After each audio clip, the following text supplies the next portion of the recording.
นี่ก็ผ่านมากี่เพลาแล้วผู้ใดมาช่วย แต่สุดท้าย โทษทีว่ะ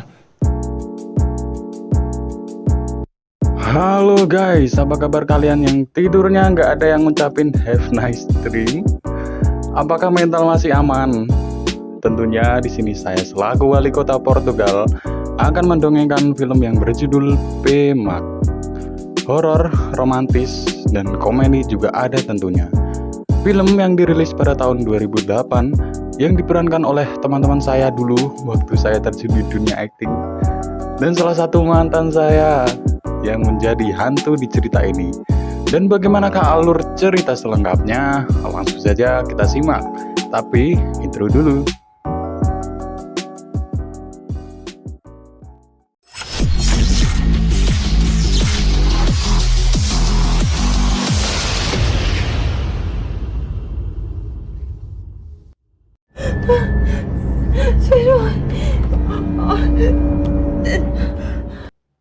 Film berawal dari mantan saya yang lagi hamidun dan ingin melahirkan, tetapi entah kenapa di sana tidak ada seorang pun yang membantu, bahkan kameramen dan sutradara pun tidak menolongnya.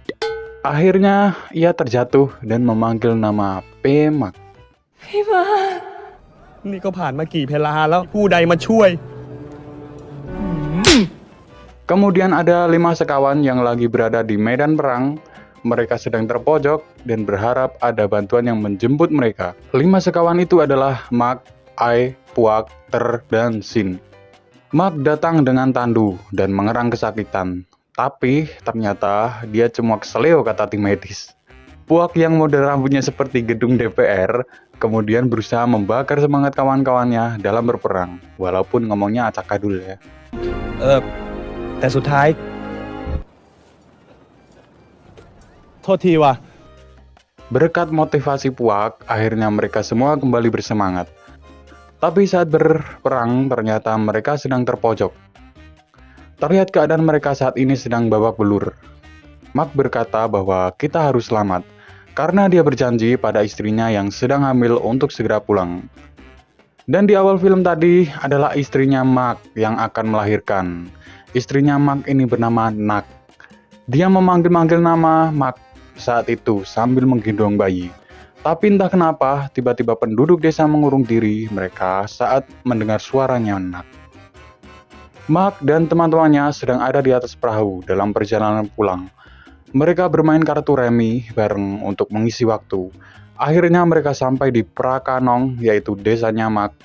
Desa terlihat sepi dan mereka pun sampai di dermaga di depan rumahnya Mak. Mak memanggil istrinya dengan semangat. Saat memasuki rumah, Mak melihat rumahnya kosong dan melihat ayunan bergerak sendiri. Tiba-tiba Nak memeluk Mak dari belakang. Mereka pun berpelukan dengan tangis bahagia karena bisa bertemu lagi. Mak langsung menanyakan anak mereka, kemudian menggendongnya. Mak menamakan anaknya dengan nama Dang. Dari luar teman-temannya merasa aneh dan menertawai nama itu. Mak lalu mengenalkan Nak pada mereka, dan mereka terpesona oleh kecantikan mantan saya ini. Karena hari sudah malam, mereka disarankan Mak untuk menginap di bekas rumah neneknya yang sudah meninggal, yang ada di seberang sungai. Akhirnya mereka menginap di sana, tampak kemudian Nak dan Mak duduk berdua kangen-kangenan. Dan ternyata Mak ini sangat penakut. Saat ditakut-takuti oleh Nak, Mak mengeluarkan jimat waringit sungsangnya untuk mengusir hantu tersebut. Pagi harinya, teman-teman Mak yang baru bangun diajak Mak untuk ke pasar dengan menaiki sampan. Saat di pasar, entah kenapa ketika para pedagang bertemu dengan Mak, mereka seolah-olah ketakutan dan kabur.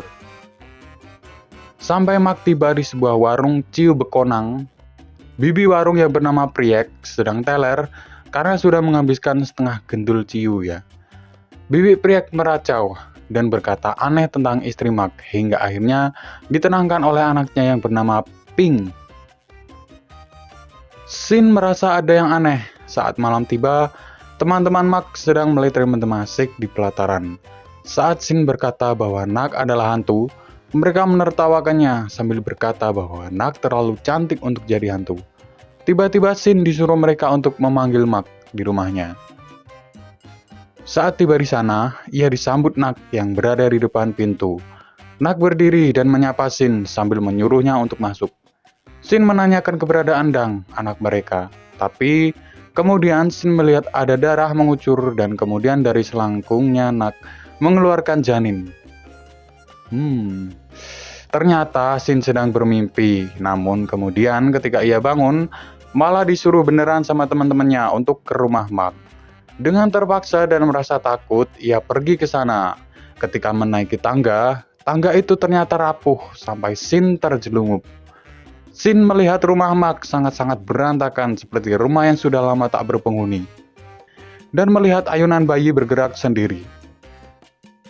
Ketika Shin kabur, dia melihat ada buah jeruk yang jatuh. Namun, tiba-tiba ada tangan yang panjang mengambilnya. Shin langsung kabur ketakutan dan menceritakan kalau Nak itu beneran hantu. Tapi mereka yang sedang melihat mendemasik malah menertawainya. Esok paginya saat mereka sedang kerja bakti, Ter disuruh mengambil kapak oleh si Mak.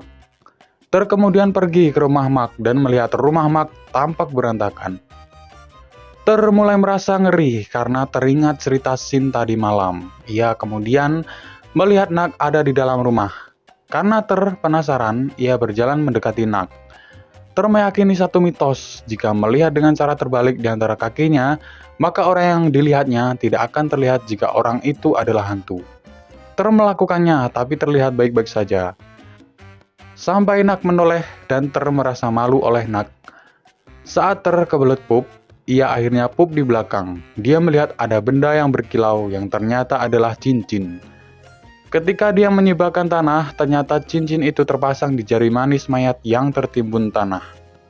Ter tampak kaget, walau ragu untuk lari karena pupnya belum beres. Akhirnya dia berlari, dan sialnya ketika dia berlari, ada sarang tawon yang tertabrak. Hingga wajahnya babak belur karena disengat tawon, dan sekarang bentuknya seperti kue yang lupa diangkat dari oven. Ketika Ter bertemu teman-temannya, dia melihat Mak memakai cincin yang sama dengan cincin yang ia temukan di mayat tadi. Ter mulai yakin bahwa Nak adalah hantu. Ter yang susah berbicara karena sengatan tawon, ingin memberitahukan ke teman-temannya bahwa Nak adalah hantu. Saat Ter mengeja kata-kata, tiba-tiba Nak datang menemui sambil bertanya, "Ada apa?" Dengan kaget dan takut, Ter pun terdiam. Nak kemudian pergi ke rumah untuk mengambil obat. Ter kemudian menulis di kertas yang bertuliskan bahwa Nak itu hantu. Teman-temannya auto kaget membaca tulisan itu. Sampai akhirnya Mak datang dan penasaran juga ingin membaca tulisan itu. Mak kemudian membacanya dan terlihat syok. Seakan tak percaya, lalu Mak bertanya kepada Nak. Mereka membahas film Ikatan Cinta yang akhirnya membuat Nak merasa sedih. Sampai akhirnya mereka terlihat berpelukan dan lebih mesra. Malam harinya, Pink atau anak Bibi Priek datang meminta tolong kepada Puak dan Ai agar membantunya menyembelih ayam untuk acara pemakaman. Puak bertanya, siapa yang meninggoy? Pink menjawab bahwa ibunya meninggal dibunuh Nak yang marah karena kejadian di pasar tempo hari ketika Bibi Priek berusaha memberitahu Mak soal istrinya. Puak dan Ai kaget mendengarnya. Karena mulai sangat ketakutan, teman-teman Mak berpamitan untuk pulang. Tapi, tiba-tiba Nak mengundang mereka untuk makan bersama. Mereka pun terpaksa menyetujuinya. Di meja makan, terlihat makanan yang disuguhkan sangat-sangat aneh. Karena hidangnya itu adalah belatung, daun kering, dan serangga-serangga. Karena menghargai Mak, mereka secara bergantian terpaksa memakannya sambil berpura-pura bilang bahwa makanan itu enak sekali. Lalu mereka bermain tebak kata untuk menghibur diri agar tak terlihat ketakutan. Tapi karena ceroboh, Shin malah menyinggung si Nak dengan kata-kata yang kurang pantas didengar. Dan mereka pun langsung cabut pamit karena sudah mulai ketakutan. Tapi Nak mengikuti mereka dan memperhatikan mereka di dermaga. Karena mereka panik, ya mereka mendayung asal-asalan dan hanya berputar di tempat-tempat itu saja, tanpa maju sedikit pun. Mak yang tersinggung dan merasa teman-temannya itu aneh, dengan marah mengusir mereka. Tapi mereka meyakini Mak bahwa Nak itu telah meninggal dan yang ada sekarang itu adalah hantunya. Mak tentu tidak percaya dan bilang bahwa mereka sudah terhasut oleh hasutan Pink, anak bibi Priek. Mak yang tidak percaya mereka akhirnya pulang dan bercanda dengan Nak. Mak dan Nak pergi ke pasar malam untuk refreshing, menaiki komedi putar, kincir, dan lempar-lemparan berhadiah. Intinya ya quality time lah mereka di sana. Dan mereka berdua tampak bahagia sekali. Mereka kemudian masuk ke wahana rumah hantu. Ternyata di dalamnya Sin, Puak, dan Ai menculik Mak dan menyamar menjadi hantu wahana agar Nak tidak mengetahuinya. Akhirnya Nak pergi meninggalkan mereka, tetapi kemudian Nak menemui mereka lagi dan mereka pun kabur ke tengah hutan sambil membawa Mak yang terikat. Suasana menjadi mencekam, bahkan suara binatang pun mereka kira itu hantu. Mereka menemukan bercak darah di sebuah daun saat mencari Mak. Tiba-tiba Mak ditemukan sedang mengerang kesakitan dan anehnya dadanya mengeluarkan darah dengan deras. Sin dan Ter berasumsi jika Mak lah yang sebenarnya adalah hantu karena sikapnya yang aneh. Karena ingin membuktikan dengan jelas dan berpatokan pada cincin yang ditemukan jari mayat tempo hari, Ter membuka paksa perbannya yang ada di tangan Mak. Dan setelah dibuka, jari Mak ternyata tidak memakai cincin. Mereka awalnya senang, tetapi tiba-tiba Mak menunjukkan cincin yang sama itu dijadikannya kalung. Spontan Ter melempar beras suci yang ia bawa dan malah mengenai dadanya Mak. Tentu saja Mak mengerang kesakitan karena dadanya yang terluka terkena beras suci itu. Mereka lalu kabur meninggalkan Mak, sedangkan mereka malah berpikir kalau harus menyelamatkan Nak, karena yakin Nak itu manusia dan masih hidup. Tentunya mereka gercep karena Nak sangat cantik. Mereka pergi menemui Nak. Nak datang menghampiri. Nak tampak biasa saja walau Sin masih takut sampai-sampai disuruh menyentuh Nak. Dan ternyata tidak ada yang aneh. Nak bertanya di mana Mak. Mereka beralasan kalau Mak sudah menunggunya di depan. Mereka pun pergi menaiki sampan sambil membawa Nak dan bayinya. Di tengah perjalanan mereka bertemu Mak dengan wajah yang creepy. Mereka bilang ke Nak bahwa Mak adalah hantu. Mak masuk ke sungai lalu menuju ke mereka. Tapi Mak saat itu malah tenggelam dan membuat mereka iba. Akhirnya dengan terpaksa mereka menaiki Mak ke sampan. Karena kelebihan muatan, sampan mulai terisi air dan akan tenggelam. Mereka lalu mendayung dengan tangannya. Ter kemudian bertanya, siapa hantu yang sebenarnya? Dan bertanya mayat siapa yang ia temukan di belakang rumah. Tapi semuanya malah terdiam. Tiba-tiba, tangannya Nak memanjang dan memegang bahu Mak. Mereka semua kaget dan lompat ke sungai. Ternyata benar, Nak adalah hantunya. Karena takut, Sin yang sebenarnya tidak bisa berenang, mendadak bisa berenang. Kemudian mereka tampak ada di rumah seorang biksu sambil melakukan ritual perlindungan. Tapi Nak datang dengan tampangnya yang creepy, tapi gobloknya air suci yang dipegang oleh Ai malah tumpah. Dan biksu itu malah pergi ketakutan. Mereka semua ketakutan, tapi Mak merasa sedih. Nak meminta agar mereka pergi dan meninggalkannya bersama Mak. Ketika berhadapan, Nak meminta maaf kepada Mak karena selama ini sudah membohonginya. Karena Nak sangat mencintai Mak dan ingin selalu bersama Mak, Mak menjawab ia sudah tahu kalau Nak adalah hantu sejak main tebak kata. Dan walaupun mereka sudah berbeda alam, dia masih ingin hidup berdampingan dengan Nak. Karena dia pun juga sangat mencintainya dan tak bisa hidup tanpanya. Dan mereka pun sepakat untuk tetap berdampingan selamanya. Dan cerita pun tamat. Oke guys, seperti itulah alur cerita dari film Pemak ini. Dan pelajaran yang dapat diambil dari film ini adalah walaupun sudah meninggoy, tapi tetap aja bisa pergi ke pasar malam sama Ayang Beb. Kalian kapan nih jalan sama dia?